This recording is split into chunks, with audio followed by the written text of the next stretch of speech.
Share market का बुरा हाल है। सेंसेक्स और निफ्टी दोनों में भारी गिरावट है। आखिरकार मौजूदा समय में भारतीय बाजार का हाल ऐसा क्यों है? आने वाले समय में शेयर बाजार में क्या हलचल हो सकती है? इन तमाम सवालों का जवाब जाने माने मार्केट एक्सपर्ट सागर सिन्हा से जानिए। पिछले हफ्ते क्या रहा शेयर बाजार का हाल, क्या उथल पुथल मची और उसकी वजह से इस हफ्ते क्या फर्क पड़ सकता है, ये भी समझेंगे। और सबसे बड़ी बात ये भी जानेंगे कि बाजार के इस उथल पुथल की वजह से क्या एक आम आदमी की जेब पे कोई असर पड़ सकता है क्या, ये भी समझते हैं। देखो, पिछले हफ्ते की सबसे बड़ी न्यूज ये रही कि डोनाल्ड ट्रंप की एक बार फिर से वापसी हुई है। एक बार फिर से अमेरिका के वो राष्ट्रपति बन चुके हैं, कमला हैरिस को हरा करके। अच्छा, इसकी वजह से कई सारे लोगों में कंफ्यूजन है कि अब डोनाल्ड ट्रंप की वापसी की वजह से मार्केट ऊपर जाएगा या नीचे जाएगा। हालांकि एक सबूत लोगों को पिछले ही हफ्ते मिल चुका है कि दुनिया के मेजरली सारे बड़े मार्केट पॉजिटिवली क्लोज हुए हैं। S&P 500 हो, चाहे यूएस का इंडेक्स की बात करें तो S&P 500 हो, डाउ जोन्स हो, नैस्डैक हो, ये सब पॉजिटिवली क्लोज हुए हैं लास्ट वीक। और साथ ही दुनिया के अदर देशों की बात करें तो वो भी पॉजिटिवली क्लोज हुए हैं। लेकिन इंडिया इकलौता ऐसा मार्केट है जहां पर नेगेटिविटी देखने को मिली है लास्ट वीक मार्केट में, जहां पर नेगेटिव में क्लोज हुआ है मार्केट लास्ट वीक। एक इसका कारण अभी समझेंगे हम, क्या कारण रहा है। साथ ही लास्ट वीक एक बड़ी चीज ये भी हुई है कि डॉलर ने रिकॉर्ड हाई बनाया है, रिकॉर्ड टॉप पर पहुंच चुका है डॉलर। वही रुपया रिकॉर्ड लो पर पहुंच चुका है। अपने निचले स्तर के सबसे निचले स्तर पर रुपया है और अपने उछले स्तर के सबसे उछले स्तर पर डॉलर पहुंच चुका है। अच्छा, लास्ट वीक हमने देखा कि निफ्टी और सेंसेक्स दोनों ही नेगेटिव पर क्लोज हुआ है, जैसा भी हमने बात भी करा। कितना नेगेटिव था? निफ्टी -205.40 रहा, यानी कि 0.84% निफ्टी पिछले हफ्ते टूट गया है। कंपैरेटिवली सारे देशों के वहां पॉजिटिव रहे, यूएस पॉजिटिव रहा, लेकिन अपना इंडिया नेगेटिव में क्लोज हुआ है। कारण अभी बात करेंगे, रुकिए थोड़ा थमिए। सेंसेक्स की बात करें तो सेंसेक्स भी -381.43 यानी कि 0.48% नेगेटिव में क्लोज हुआ है पिछले हफ्ते। कारण अभी फिर से हम समझेंगे ऐसा क्यों हुआ।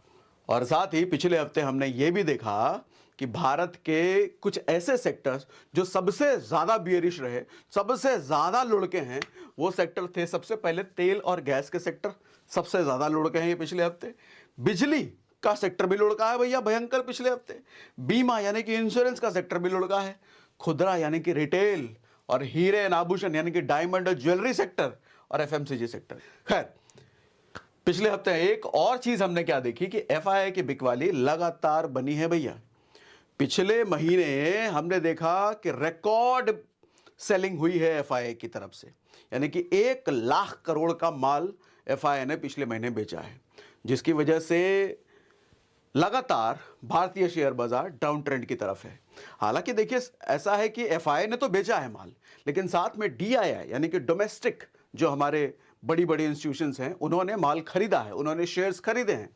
लेकिन दिक्कत यह है कि जितनी बड़ी क्वांटिटी में एफआईआई ने बेचा है, उतनी बड़ी क्वांटिटी डीआईआई नहीं खरीद पाई है, जिसकी वजह से नेगेटिव ट्रेंड बरकरार है, जिसकी वजह से डाउनफॉल बरकरार है, जिसकी वजह से आपको इंडेक्स में रेडनेस देखने को लगातार मिल रही है।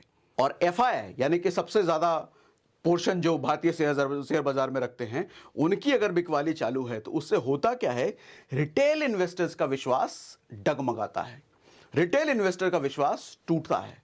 तो इनके भेड़ चाल अगर हम इसको कहें तो इनके भेड़ चाल में ये भी डर के मारे प्रॉफिट बुकिंग करना शुरू कर देते हैं। कुछ लोग तो प्रॉफिट बुकिंग, कुछ लोग तो लॉस में ही बेचने लग जाते हैं। अब भैया डाउन ट्रेंड शुरू हो चुका है, अब तो हमारा पैसा डूब सकता है, बेच ही दो। तो एक डर का माहौल एफआईआई की वजह से बनता है। अब सवाल यह उठता है कि एफआईआई ने रिकॉर्ड बिकवाली करी क्यों है? इसके 2-3 मेजर वजह हैं। एक तो प्रॉफिट बुकिंग हो सकता है, बहुत समय से अब भारतीय शेयर बाजार लगातार अपने टॉप पे टॉप ब्रेक किया जा रहा था, तो प्रॉफिट बुकिंग का टाइम। दूसरा कारण यह हो सकता है कि चाइना की इकोनॉमी इस वक्त बहुत बुरे दौर से गुजर रही है और चाइना में सरकार कुछ फंड्स ऐसे अनाउंस कर सकती है जो कि चाइना की इकोनॉमी को बूस्ट करे, चाइनीज शेयर मार्केट बढ़ सकते हैं। अब यह भी हो सकता है कि चाइनीज शेयर मार्केट इस वक्त अपने लो पर पहुंच चुके हैं और वो जब सरकार कोई फंड अनाउंस करेगी बूस्ट करने के लिए इकोनॉमी को, तो एफआईआई वहां पर पैसा डाल करके प्रॉफिट बुकिंग का मौका वहां भी ढूंढ सकती है। तो चांसेस ये भी हैं कि एफआईआई इंडियन मार्केट से पैसा निकाल करके चाइनीज मार्केट में इन्वेस्ट करना हो, शायद इस वजह से भी एफआईआई लगातार बेच रही है। उसके अलावा और क्या वजह है गिरने की, जरा हम ये समझते हैं। एक बड़ी वजह यह भी है कि खराब Q2 का रिजल्ट। अक्टूबर और नवंबर वो महीना होता है जहां पर भारतीय शेयर बाजार में लिस्टेड कंपनियों का रिजल्ट आना होता है। अब ऐसे में बड़ी दिग्गज कंपनियों का रिजल्ट अगर नेगेटिव है तो इसका असर एक रिटेल निवेशक पर पड़ता ही है, एक डर का माहौल बनता ही है, एक उस डर की वजह से मार्केट में बिकवाली भी आती है। अब जैसे पिछले हफ्ते हमने देखा कि FMCG सेक्टर में डाबर और HUL जैसी बड़ी कंपनी का रिजल्ट आया जो कि नेगेटिव रिजल्ट आया। HUL के प्रॉफिट में 4% और डाबर के प्रॉफिट में 17% की गिरावट हमने देखी। साथ ही दूसरा ऑटो सेक्टर की बात करें तो ऑटो सेक्टर में मारुति और टाटा का भी रिजल्ट आया, वो भी नेगेटिव।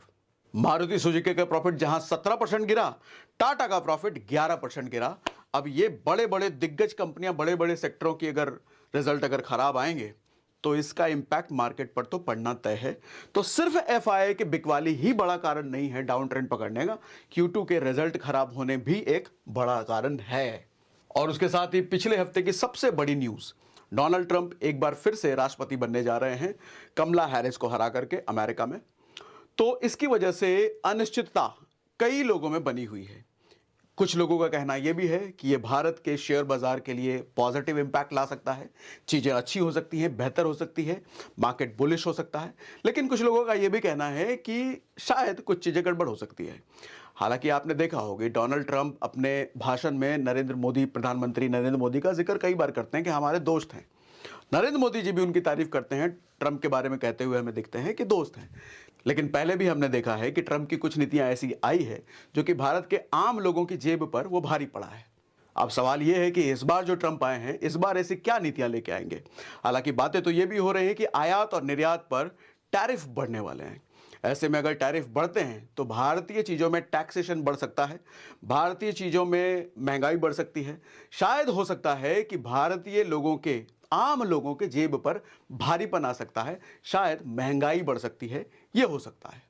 हालांकि जैसा हमने बात करा कि डोनाल्ड ट्रंप के आने की वजह से US मार्केट तो पॉजिटिवली रहा पिछले वीक, और साथ ही दुनिया के बड़े बड़े मार्केट पॉजिटिव रहे, लेकिन इंडिया नेगेटिव रहा। क्यों नेगेटिव रहा उसका कारण हमने बात करा, Q2 के रिजल्ट, FII के बिकवाली और छोटे मोटे डर का माहौल रिटेल निवेशक के बीच।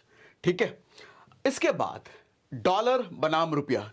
पिछले हफ्ते यह भी हुआ है कि डॉलर ने रिकॉर्ड हाई और रुपए ने रिकॉर्ड लो। अब इसकी वजह से महंगाई बढ़ सकती है। देखिए होता क्या है कि हम बहुत सारी चीजें US से इंपोर्ट करते हैं, मंगवाते हैं। आज डॉलर 84.37 पहुंच चुका है। अब सोच के देखिए कि पहले कभी 80 रुपए हमें देने होते थे $1 की चीज खरीदने के लिए, आज के समय में 84 देना पड़ रहा है, कल हो सकता है 90 देना पड़े। इस तरीके से डॉलर की वैल्यू जैसे जैसे बढ़ेगी हमारी जेब पे असर पड़ेगा। जो चीजें भारत वहां से US से मंगवाता है हमें उसके लिए ज्यादा कीमत देनी पड़ेगी, यानी कि इसका सीधा असर महंगाई पर पड़ेगा, महंगाई बढ़ सकती है। हम कोई चीज 80 रुपए में खरीद रहे थे, आज उसी चीज को खरीदने के लिए 84 पे करना पड़ेगा। तो यही होता है डॉलर की वैल्यू बढ़ने का असर। खबर यह भी है कि पेट्रोल और डीजल और महंगे हो सकते हैं, और डीजल जैसी चीज अगर महंगी होती है तो यानी कि पूरा का पूरा ट्रांसपोर्ट सिस्टम वो महंगा होगा, और ट्रांसपोर्टेशन में जो चीजें यूज होती है वो महंगी होगी। अब एक बार फिर से इसका असर आम आदमी की जेब पे पड़ सकता है। अब इसके साथ आज और इस हफ्ते क्या क्या हो सकता है जरा हम ये बात करें। सबसे पहली चीज तो ये कुछ बड़ी कंपनियों का रिजल्ट इस हफ्ते आने वाले हैं, जैसे ONGC, Hindalco, Britannia, NDMC, bank of India के रिजल्ट इस हफ्ते आने वाले हैं, और इसका सीधा असर इन कंपनियों के शेयर पर हमें देखने को मिल सकता है इस हफ्ते। अगर इनके भी खराब आए तो शेयर प्राइसेस गिर सकते हैं, पॉजिटिव आए तो शायद बढ़ोतरी मिल सकती है।